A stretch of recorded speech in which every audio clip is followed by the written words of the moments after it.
Studying the descriptions of the Messenger of Allah's battles and the preparations that preceded them, one can conclude that the Messenger of Allah's peace and blessings be upon him employed certain tactics that completely took the enemy by surprise.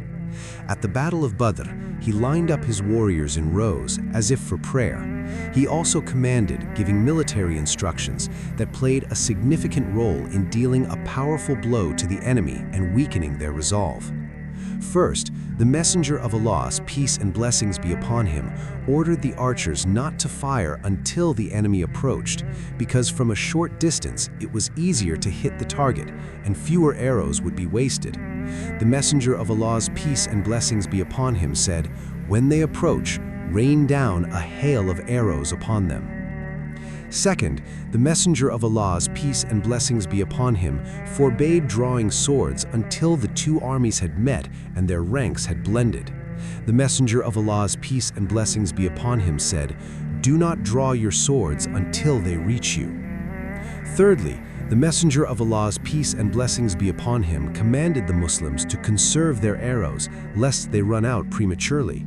He said, "Conserve your arrows." The Prophet, may peace and blessings be upon him, encouraged the believers to fight and strengthen them. By doing so, the Messenger of Allah's peace and blessings be upon him fulfilled the command of the Most High. "O Prophet, encourage the believers to fight. If there are 20 of you who are patient, they will overcome 200, and if there are 100 of you, they will overcome 1,000 of the disbelievers, for they are a people who do not understand." Surah 8, The Spoils of Allah, verse 65.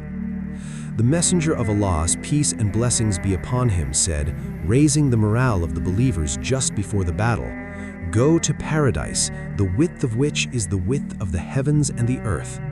Hearing this, Al-Umayr ibn al-Hammam asked, "Paradise, the width of which is the width of the heavens and the earth?" The Messenger of Allah's peace and blessings be upon him said, "Yes." He said, "Wonderful, wonderful." The Messenger of Allah's peace and blessings be upon him asked, "What makes you say, 'Wonderful, wonderful'?"